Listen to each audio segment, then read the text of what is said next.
Hello everyone and welcome to the room tour. Oh my gosh, wow, the sun really do be hitting.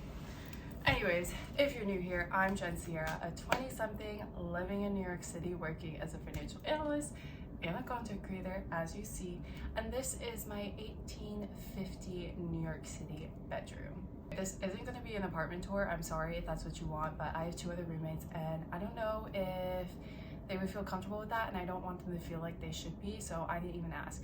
It's going to be a room tour, but it's going to be a good indication of kind of like how you can set up your room, what to expect if you're moving to New York City, or if you're trying to go something for the range of 1850 in Manhattan. So I have lived in 5 different apartments in New York City and always kept my rent around the 1800s. Is this my favorite room? No, but it's also not my least favorite room, okay? So we will take it. Also, this lighting, can you complain? So my bedroom is less than 150 square feet and everything except for my desk comes from IKEA. Sue me for getting a matching set, but I was a broke college kid that just started her career and was looking for something cohesive and something affordable, okay? So this is what I got. And honestly, I'm really glad I got all white furniture because I think it really brightens up the space and keeps a clean look, especially since I live in such a small room. It is very helpful. So as you can see, I have no closet. And so what I did is I got a wardrobe from IKEA, but I got a kid's wardrobe. Pro tip that will help you save money. I really don't know what the difference is. Maybe it's shorter, a little bit smaller, whatever, but I didn't need anything big because that would take up too much space in my New York City room. And my dresser, although kind of falling apart, it is from IKEA and it doubles as my little vanity. And I got this mirror from TJ Maxx. And then I bought these shelves that are made to go on your desk, but I use them as my makeup setup. And honestly, I like it so much better than traditional makeup organizers. So a few downsides about this room: no closet, only one outlet, but I at least have an AC heating unit, which is so much better than previous apartments I had where that didn't exist. One of my very first apartments that I moved into, I was literally living in a closet that could only fit a twin size bed and like a pull out desk. It was, I wonder if I have any pictures of that. But basically the AC broke in there and I moved in dead of July. And I called up the company, I was like, hey, so the AC in my room doesn't work. And then they were like, okay, we'll look into it. And then they were like, haha, guess what? You're not supposed to have an AC in your room. I was like, what do you mean? That seems like torture. That seems like inhumane. And they were like, yeah, so you're the fire escape bedroom and you're not allowed to have an AC in that bedroom because if you guys need to escape, you can't. I was literally like dying in my room. I would take ice packs and put them under my pillows, like underneath my sheets, to try to make myself like feel cool. I didn't even have a fan, and at one point I was just so upset with not having an AC. I am crying through the streets of New York City at 11 p.m. searching for at least a fan, and everything was closed or didn't have anything, and I finally found one Dwayne Reed that had a tiny little fan, and that saved my life. Actually, just kidding, it only did so much. Welcome to my desk setup. Apologies for the New York City sirens, but this wouldn't be a room tour in New York City if that didn't exist. Anyways, now that the sirens are finally gone, I spent about maybe over $1,000 on my desk setup, but I will say I was really lucky where my company actually provided a work from home stipend. So most of that money was actually spent through my company rather than my own money, but just so you can get a sense of what this kind of setup would cost you. So in the beginning, you saw a little preview of how my room was set up, and the reason it's set up the way it is because I have one outlet right here.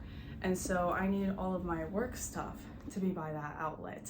And one thing I did, you'll see that there's also a bedside lamp. This is not battery powered. It needs to be plugged in. So what I did was I purchased an extension cord and these little things that stick to the windowsill, and I made sure it was the same color as the windowsill, and I traced it along the window over to my bedside, and then that is how I get electricity on that side of my room. All the cords by that one outlet is so messy, but you know what? it is what it is. Now I have some personalized touches, of course. I have a few little decorations here. I have my poster, which is I thought was so cute with the like New York Times inspo, building my dream life. I don't know, I just thought it was really cute. One time I was on FaceTime with my parents and my dad was like, what's that poster in the background? I was like, oh, it's just this. And he goes, oh, that's you. And I was like, no, that's not, but like, I'll take it. Thank you for manifesting for me. Then some pro tips to make your room a little bit brighter. I definitely recommend getting some plants. It makes it feel a little more organic and brightened. And in a place like New York City, the concrete jungle, you kind of need this stuff. So obviously I have a planter that's empty because I've been struggling to find plants that I'm like really like drawn to in the city, but this planter is complete. I also have some more over here that I've kind of killed. So we're not going to talk about it because I'm really sad because I've never killed plants before until moving here. So I don't know, it's New York City's problem. Alright guys, so my bed is actually not done right now. I needed to wash my sheets because I was just getting over being sick, and anytime I am sick and I'm finally healthy again, I need to wash my sheets. Okay, I'll be back.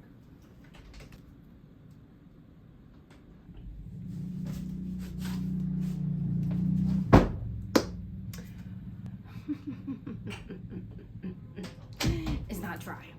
My stuff is not dry. That's fine. I'm fine. No, I'm not. Because I literally paid extra so the dryer would run longer and potentially dry my stuff better, because I was drying sheets and I know that sometimes that like makes it a little more difficult for them to dry. Tell me why. It's so damp. So damp. I'm gonna like try to let this stuff dry a little bit more first. So if I resume this at night, sorry. Since we cannot make the bed anyways, I might as well show you a few things that I think have made my bed in New York City really great. So first off, this mattress topper, okay? I think a medium to medium firm mattress from IKEA plus a mattress topper makes the comfiest bed ever. I think it makes such a difference. You spend half of your life in bed, so definitely pay attention to that. I also have my emotional support hot dog, as some people might call it. I've had this pillow for almost 15 years now. It's from Indonesia.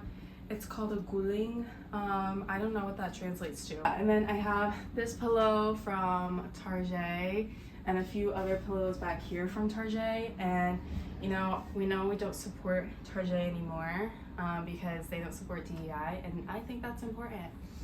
Yeah, so I got this stuff a while back, and then I have a few pillows from Macy's, which I think are way better. So that is my lovely dovely bed, and now it is time to put the sheets on. It's gonna be 2 seconds for you, but for me it's gonna be 2 hours. All right guys, we finally did it. We finally dried our sheets. So I'm gonna get back into this. My sheets come from Amazon. I made sure to get bamboo sheets because they're very soft and they're very like cooling, I would say. So that's very necessary, especially during the summer, because if your building does not turn on the AC, they always wait till the end of May and it gets hot in May. And then the bed frame, the mattress that comes from IKEA, and then I talked to you guys about where my mattress pad came from. So let's finally get this bed together and finish off this room tour. Even though it took literal hours to give you this room tour, here's the that final is product. it. Of course, we have Here other is my bills room. such as $30 each for Wi-Fi and usually about $30 to $40 each for electricity. So how much I'm paying each month in rent, of course, is $18.50, but then I have those other costs. So what I'm paying in living costs for this apartment is a little bit more than $18.50, of course, but it's still really affordable for Manhattan. And you know, when I say affordable, it's still ridiculous, but for Manhattan, it's not bad. So if you want to see how much I spend in total living in New York City for a month, check out this video next, and I'll see you in the next one. Bye guys.